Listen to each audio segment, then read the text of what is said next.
What is up, beautiful people? Kirby Hasseman here, trying to deliver you just a little bit more marketing joy, as I often do.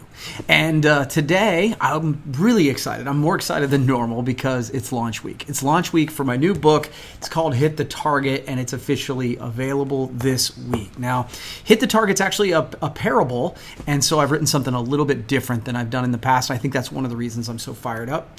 So I'm going to talk a little bit about the concept and the target marketing framework today in this video, so you get a little teaser about what you might learn in the book. Now, if you do enjoy these videos, these podcasts, please feel free to subscribe and I'll keep them coming.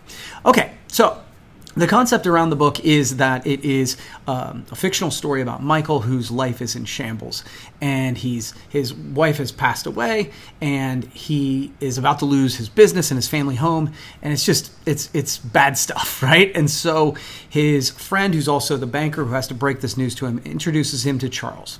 And Charles introduces him essentially to the target marketing framework, which is a framework that we teach at Hasseman Marketing. And I'm going to go through that today. Obviously, I'd love for you to dig a little deeper by getting the book. You can learn more about it at hitthetargetbook.com. And of course, it's available on Amazon, stuff like that.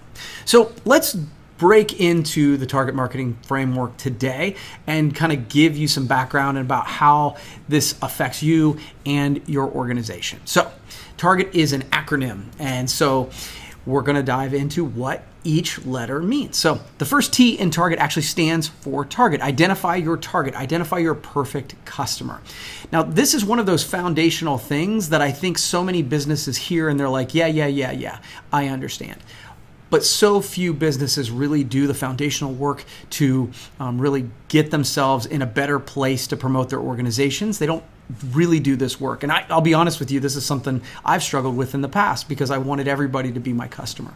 But it reminds me that if everybody's my customer, nobody's my customer. None of us have the bandwidth. None of us have the budget to reach everyone. So most organizations have a specific demographic that they're trying to reach, and some of them have different buying personas. So in T, you need to identify what that perfect customer is. Now, if you're a new business, you can maybe look to who you believe will be the best for you to serve. And if you have an existing business, you can actually look into your current client base and say, look, these are the kind of businesses that we do the best work for, that we enjoy working with, that we're the most profitable with. And what that allows you to do is obviously you can then go where they go where they are, right? They attend this particular persona, this particular T, the perfect customer. They attend conferences. What conferences do they go to? What Facebook groups are they a part of? What social media platforms do they listen to or consume? And you can go where your customers are, and that's really powerful. Also, you can tailor your messages to them as well. And so don't skip this really important foundational step of identify the T, identify that perfect customer, and that's the T in Target. A stands for attract, and that's about building your list. That's about growing your customer list, but also the list of folks who are subscribers. I talk about the difference between rented media and owned media. Now, rented media is what we're really comfortable with. Most of us as entrepreneurs, as marketers, we rent from other media. They own the audience, the radio station, the billboard, the TV. They own the audience, and we rent access to that audience. And there's nothing wrong with that. I just don't think you should only do that. You want to build your own list, whether that's through email or text messaging, so that you don't need permission for anybody to go to your list, your audience, with an offer, with an announcement. And so how do you do that? I think the best way to do that is through utilizing lead magnets. And a lead magnet is a piece of content that it provides value or solves a problem for that perfect customer. Again, that's why that's the first thing. So you put that out there, people will give their email or their text messages in exchange for that solution to their problem. And that helps you build your list. Now, you might be thinking, okay, well, I've got a bunch of followers on Facebook or TikTok or whatever. It's still rented media, folks. The YouTube owns the algorithm. YouTube owns the audience. I'm just renting them. Even if that renting is not costing me money, if that platform goes away, they take the audience with it. So real owned media is one that you have control over. And so I encourage you to build that A, build the owned media. And that's what the A stands for in Target. R stands for reach. I talk all the time about reaching across social platforms and also building your reach. And this is when that voice in your head's going to get really loud, because done right, you got to do this a lot. And it's more than most of us are comfortable doing. And let me just tell you, I'm going to make this really personal. This whole book launch, this whole thing where I'm creating more content, I'm going on more platforms, I'm creating more emails.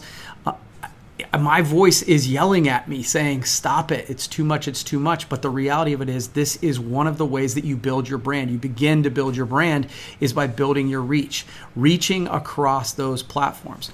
Gary Vee talks about posting 40 pieces of content a day across TikTok and LinkedIn and Snapchat and Facebook and Instagram. And if that doesn't make your internal voice say, whoa, whoa, whoa, that's too much, man, you're better than me. But the thing about it is that's how you build. That's how you grow, and sort of grow an audience. And if you're not feeling great about that, just make sure that you're providing value. This isn't 40 pieces of content where you're asking. This isn't 40 pieces of content where you're selling every time. This is where you're answering questions, entertaining, informing those prospects and customers. And when you serve first, it will make you feel better about the R in target. Next up, you got G. G stands for go get it. That's when we sell, folks. That's when we make the offer. And so I think so many times we get really wonky about sales. We feel like that, the used car salesman that we see in all the movies and media. And that's a shame, I think. Sales is a very noble profession when done well and when done properly. And, I think when you go into selling as in serving, you can really make a mind shift on this. And I heard Alex Hormozy say the other day that the goal of sales is not to get them to buy, it is to get them to decide. And I love that mindset of, look, they have an issue. This is the reason they're talking to you. You have to get them to decide if your solution is the right one that will solve their problem. So the G in target is go get it. You actually do have to make an offer. Now, my takeaway here is just don't be wishy-washy. When it's time to make an offer, just make an offer. You can do that clearly and plainly. And I think when we're wishy-washy, that's when we can come off as being manipulative. So when it's time to go get it, go get it. Next up, E. The E in target's one of my favorites. This is where we really build enthusiastic brand ambassadors. E stands for enthusiasm. And so one of the ways, there's a couple ways we do this. Number one is through keeping our promises, doing what we say we're going to do. That's how we start building a brand foundationally and doing just a little bit more than we say we're going to do. That's how we sort of build that reputation. Next up is really to own your mistakes. The fact of the matter is, no matter how hard you try, there are going to be mistakes. There's going to be problems. And so many organizations really back away from it. They play the blame game. They blame the customer for the problem. Those organizations that you and I deal with, when they run into a problem and lean in and solve it really fast, that's where we turn haters into advocates. That's where we turn that challenge into someone we tell the good things about. So fix those problems right away when they come up. And the third step in building an enthusiastic group of brand ambassadors, that tribe, is to do appreciation marketing. This is where you take that logo, you put it on branded merch and get it into the hands, get it onto the body, get it into the lives of those satisfied, enthusiastic customers. And done right, that can make a really big difference. The fact of the matter is, a lot of organizations think they do appreciation well, and they don't. So many customers leave because they don't think you actually care.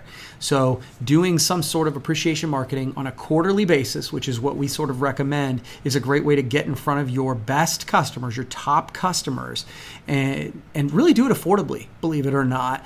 But do it in a way that you're going to them when you're not asking them for money. You're saying, look, I appreciate your business, and here's a token of my appreciation. And it, oh, by the way, is something that you can use and remind you of me all year long. So that's the E in target. And finally, it's track. The final T stands for track. And that means, look, we're going to be doing a lot of activities. We're going to be throwing a lot of stuff up against the wall. And, the challenge with that is you're like, well, but what's working? And that's where the T stands or comes into play. So you want to track sales. You want to track invoicing. But I think this is the moment where we talk about the difference between lead measures and lag measures, right? So lead or lag measures are the things that happen after the fact. That's that sales number. If you set a goal for sales for the week, at the end of the week when you measure it, That's good, you have that information, but you can't do anything to change it at that moment. A lead measure is a thing that you can do, that you can control, that will lead you to the lag goal, right? And so for the sales goal, for that example, doing presentations, doing calls, doing emails, there are, whether it's cold calls, those are things that you can do, that you can track, that will lead you to the goal. So I believe that you have a little dashboard where you have 10 to 15 metrics that you look at on a weekly basis, and you track those things, and they will give you sort of an indicator of how things are going. So that's what Target is in a nutshell. T stands for target. That's identify that perfect customer. A stands for attract. That's when you're building that list. R stands for reach across platforms and provide value. G, it's time to go get it. It's time to build that offer and make the offer to your prospects and customers. E is enthusiasm. Build those enthusiastic brand ambassadors. And finally, track that activity. That's the final T. So that is, in a nutshell, what the target marketing framework is all about. Now, I would love to answer any questions you have. Throw them in the comments below, or go to hitthetargetbook.com and sign up for updates there. We would love to help you implement this in your organization. And by all means, please check out the book, Hit the Target. We're super excited about that coming out. And I would love to help you in any way that I can. Now, if you're getting value out of any of these videos, please feel free to subscribe wherever you're listening to this, and we will keep them coming. Again, thanks so much for watching. We'll see you next time.